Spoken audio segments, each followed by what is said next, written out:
Hello student, welcome to the KD classes में। आज हम application of Gauss theorem part 5 third application पढ़ने जा रहे हैं। इससे पहले प्रीवियस लेक्चर में हम दो एप्लीकेशन पढ़ चुके हैं, electric field due to infinite linear charge और सेकंड था electric field due to infinite plane sheet due to uniformly charged infinite plane sheet. उसकी वजह से हम इलेक्ट्रिक फील्ड पढ़ चुके हैं। आज जो हम पढ़ने वाले हैं electric field due to a uniformly charged spherical shell है और यूनिफॉर्मली चार्ज, ये पॉजिटिव चार्ज है जो कि यूनिफॉर्मली डिस्ट्रीब्यूटेड है। तो इस यूनिफॉर्मली चार्ज स्फेरिकल सेल की वजह से इसके आसपास हम इलेक्ट्रिक फील्ड को काउंट करेंगे। तो सबसे पहले हम देखते हैं, तो यहाँ पे तीन कंडीशन हो सकते हैं।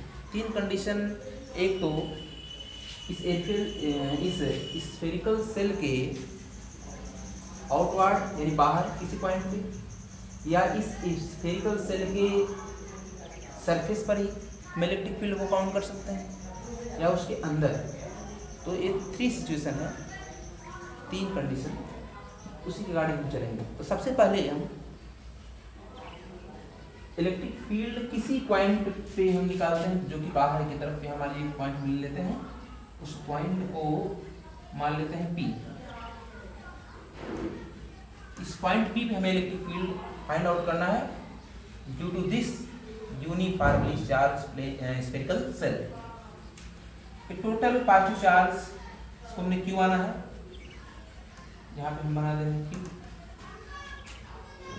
सबसे पहले इस पॉइंट पे इलेक्ट्रिक फील्ड काउंट करने के लिए इस पॉइंट से, चूंकि with help of Gauss theorem के माध्यम से हम इलेक्ट्रिक फील्ड को काउंट कर रहे हैं, तो उसके लिए गॉस थ्योरम जो होता है वो एप्लीकेबल होता है फॉर द क्लोज सरफेस के लिए, जो है कि गॉस थ्योरम एप्लीकेबल होता है। उसके लिए हमें यहाँ पे इस पॉइंट पे एक गॉसियन सरफेस की कल्पना करना है जो इस पॉइंट पे होकर जाएगा। तो इस पॉइंट पे हम मान लेते हैं एक गॉसियन स्फेरिकल सरफेस की हम कल्पना करते हैं। मान लीजिए यहाँ से होता हुआ पास करेगा एक गॉसियन सरफेस।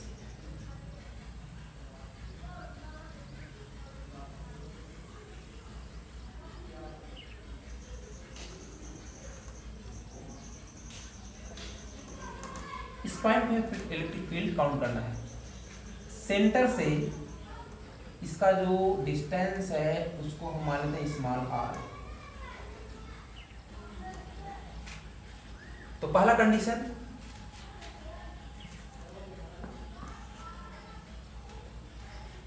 इलेक्ट्रिक फील्ड जो फाइंड कर रहे हैं, पहला पॉइंट हो जाएगा, वो हो जाएगा outside of the spherical cell.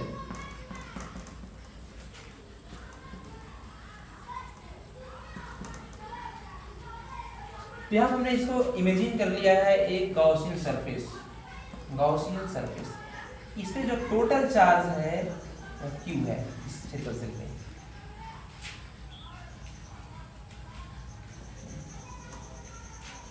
तो हम जानते हैं, ऑलरेडी हम जानते हैं, कोई भी कंडक्टर है अगर वो पॉजिटिव चार्ज है, पॉजिटिव चार्ज की वजह से जो इलेक्ट्रिक फील्ड का डायरेक्शन होता है उस सरफेस के परपेंडिकुलर आउटवर्ड डायरेक्शन होता है। तो इस पॉजिटिव चार्ज की वजह से जो इलेक्ट्रिक फील्ड होगा उसका डायरेक्शन यहाँ से बाहर की तरफ, ऐसे बाहर की तरफ। ये तो इलेक्ट्रिक फील्ड का डायरेक्शन की बात करिए, इलेक्ट्रिक फील्ड की डायरेक्शन। अब इस गॉसियन सरफेस से पास करने वाला इलेक्ट्रिक फ्लक्स, सबसे पहले हम यहाँ पे फाइंड आउट करेंगे इस गॉसियन सरफेस से पास करने वाला टोटल इलेक्ट्रिक फ्लक्स। तो मान लीजिए इस पॉइंट पे हम एक एलिमेंट्री पार्ट, इस गॉसियन सरफेस का एक एलिमेंट्री पार्ट कंसीडर करते हैं जिसका एरिया वेक्टर इसी के डायरेक्शन हो जाएगा यहाँ पे ds।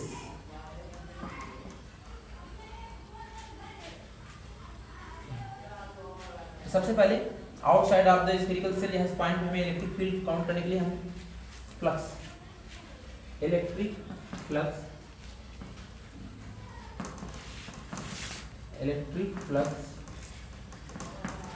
थ्रू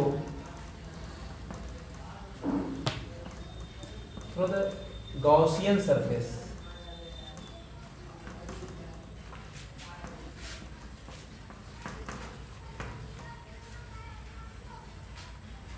वह होता है पाई बराबर closed integration of E dot ds। इसको ऐसे भी लिख सकते हैं, closed integration E dot ds cos theta, cos theta. तो थीटा का वैल्यू यहां पे आप देखेंगे, क्योंकि गॉसियन सरफेस है, इस गॉसियन सरफेस अंदर आपका ये स्फेरिकल सेल है, पॉजिटिव चार्ज है। इस पॉजिटिव चार्ज की वजह से जो इलेक्ट्रिक फील्ड का डायरेक्शन है बाहर की तरफ, हमने यहाँ दिखाया है डायरेक्शन इलेक्ट्रिक फील्ड का। और इस गॉसियन सरफेस का एलिमेंट्री पार्ट का जो एरिया वेक्टर है, एलिमेंट्री पार्ट का ds वेक्टर, वह इस इलेक्ट्रिक फील्ड के डायरेक्शन में, क्योंकि ये देखेंगे एक प्रकार से कॉन्सेंट्रिक, एक ही इसका केंद्र है, तो ये रेडियली आउटवर्ड्स इसी डायरेक्शन में दोनों सेम होंगे। परपेंडिकुलर डायरेक्शन हो जाएगा ये आपका ds बाहर की तरफ एरिया वेक्टर, और electric field perpendicular to the Gaussian surface से होते हुए इलेक्ट्रिक फील्ड का डायरेक्शन। दोनों E और ds के बीच का जो एंगल होगा वो क्या हो जाएगा, 0। तो फाई बराबर हो जाएगा E ds cos 0। cos 0 का मान ऑलरेडी हम पढ़ चुके हैं, वो होता है 1।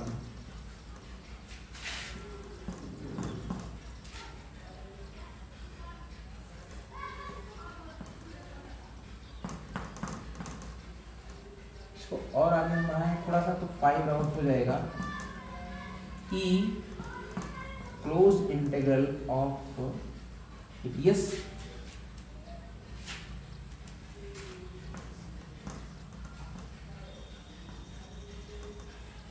इंटीग्रेशन, यानी टोटल एरिया की बात, इस एलिमेंट्री पार्ट का टोटल इंटीग्रेशन करने का मतलब है total area of Gaussian surface. क्योंकि ये स्फेरिकल सरफेस है, इट मींस टोटल एरिया की बात हो जाएगा 4 pi r square, 4 pi r square. 5 बराबर हो जाएगा यहाँ से E into 4 pi r square. Equation number 1, equation number 1, by the definition of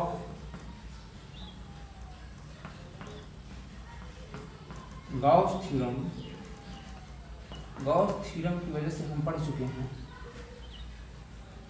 5 बराबर फॉर ए क्लोज सरफेस ये होता है टोटल चार्ज यानी net charge upon epsilon 1 upon epsilon naught times to the net charge. Equation 1 और 2 को equate करेंगे, from 1 and 2 यहां से हो जाएगा E into 4 pi r square is equal to Q net. Q net हमने यहाँ पे इस प्रकार से मानना है Q, capital Q upon epsilon naught. जो आपका Q नेट है उसको हमने मान रखा है, यहां से इलेक्ट्रिक फील्ड क्या हो जाएगा, इलेक्ट्रिक फील्ड जो हो जाएगा वह हो जाएगा ए टर्म मल्टीप्लाई है, यहां पे जाके डिवाइड कर जाएगा, हो जाएगा 1 अपॉन 4 पाई एप्सिलॉन को साथ में लेंगे और यहाँ r क्यू आर स्क्वायर ये तो रहा electric field due to spherical shell. Outside of the spherical shell हमने फाइंड आउट किया है। तो इसका रेडियस, स्फेरिकल सेल का जो रेडियस है वह r है, और जो इस गॉसियन सरफेस हमने कल्पना किया है पॉइंट P, यानी इस स्फेरिकल सेल के बाहर जिसका डिस्टेंस सेंटर से r है, जो कि स्फेरिकल सेल के रेडियस से बड़ा है, यानी r is greater than r। इस कंडीशन में pause the video to note down।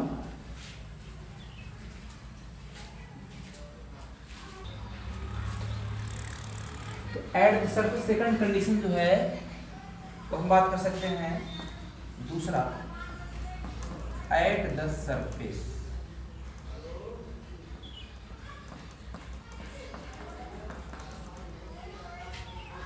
At the surface यानी इसकी बात करें, इस पॉइंट की अगर बात करें तो एक प्रकार से जो रेडियस होगा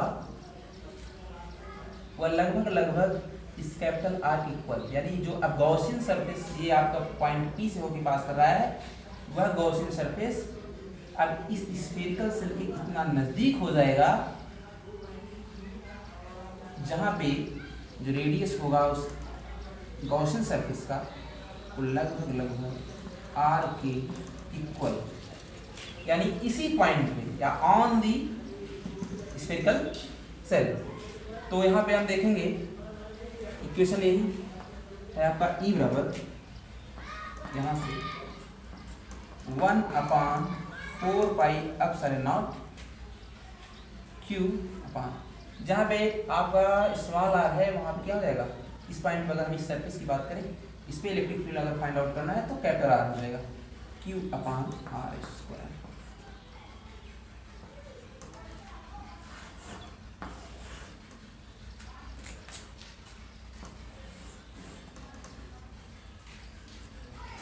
यहाँ से आप देख पा रहे होंगे कि जैसे जैसे डिस्टेंस बढ़ रहा है वैसे वैसे इलेक्ट्रिक फील्ड घट रही है, और जबकि सरफेस की अगर बात करें तो डिस्टेंस थोड़ा घट रहा है, अर्थात इलेक्ट्रिक फील्ड ज़्यादा हो रहा है।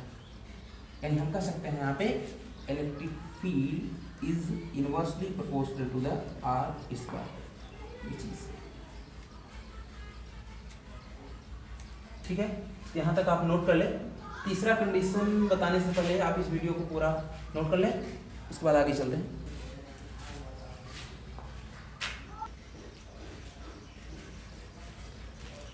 तो चलिए अब हम इलेक्ट्रिक फील्ड फाइंड आउट करेंगे इनसाइड द स्फेरिकल सेल। आप लिख दे रहे हैं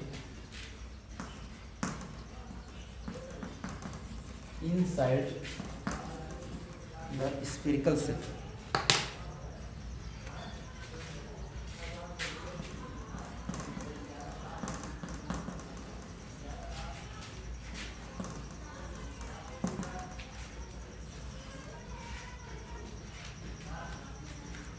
स्फेरिकल सेल के इनसाइड किसी भी पॉइंट पे हम अगर इलेक्ट्रिक फील्ड काउंट करते हैं तो आप देखेंगे जो भी पॉजिटिव चार्ज यूनिफॉर्मली डिस्ट्रीब्यूटेड है स्फेरिकल सेल के वो ऊपर है।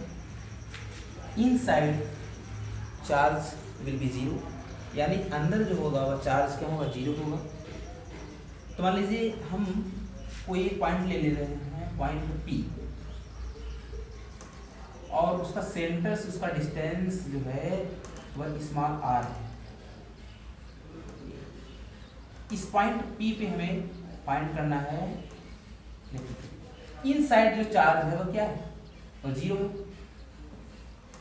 क्या बात हम करें, यहाँ पे गॉसियन सरफेस से कल्पना करेंगे, यहाँ से हो जाएगा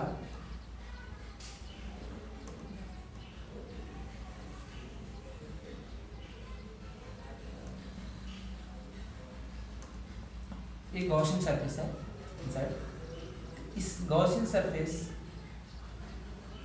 पे अगर पॉइंट P पे हमें इलेक्ट्रिक फील्ड फाइंड आउट करना है तो हम जान रहे हैं, आप लिखेंगे phi equal to Q upon epsilon naught. Already हम जानते हैं, तो चूंकि Q का मान क्या है, जीरो है, तो फाई विल भी क्या होगा, जीरो हो जाएगा। यहाँ से एक फार्मूला और अच्छे तरीके से फाई जानते हैं। फाई बराबर होता है integration of E D S cos theta. तो यहाँ पे एरिया वेक्टर अगर इसका हम बात करें, इलेक्ट्रिक फील्ड तो आपका बाहर की तरफ होगा, लेकिन चूंकि इसके अंदर चार्ज ही नहीं है, फिर भी इलेक्ट्रिक फील्ड और आर के बीच का एंगल अगर बात करें तो थीटा बराबर तो आपका 0 ही रहेगा। फाइव आउट रहेगा यहाँ पे E D S cos 0 cos 0 का जो मान होगा वह 1 होगा। यहाँ से 5 बराबर रहेगा ई कांस्टेंट है 1 हो जाएगा integration of D S. Already हम फाई का मान आप जान रहे हैं कि चार्ज यहाँ पे 0 हो गया तो फ्लक्स क्या हो जाएगा 0। तो यहाँ से अगर हम इलेक्ट्रिक फील्ड की बात करें, यहाँ पे फाई का मान रखेंगे तो 0 हो जाएगा और electric field of D S इसका क्लोज इंटीग्रल करेंगे तो जो भी आएगा इसका टोटल एरिया आएगा। तो यहाँ से अगर हम बात करें केवल इलेक्ट्रिक फील्ड की तो इलेक्ट्रिक फील्ड विल बी 0। जो भी अगर इसका हम टोटल एरिया निकालेंगे 4πr², इधर जाएगा डिवाइड करेगा तो 0 में डिवाइड करने का मतलब है 0 आ जाएगा। इस प्रकार से E बराबर 0। तो इनसाइड चार्ज क्या हो जाएगा 0, इलेक्ट्रिक फील्ड भी क्या होता है 0 होता है। अगर वीडियो आपको अच्छा लगा हो तो कमेंट बॉक्स में अपना कमेंट जरूर लिखें और चैनल को सब्सक्राइब करें, जिससे नोटिफिकेशन आपके चैनल तक पहुंचे और आप ताकि इसको समझ सकें, जान सकें। Thank you so much.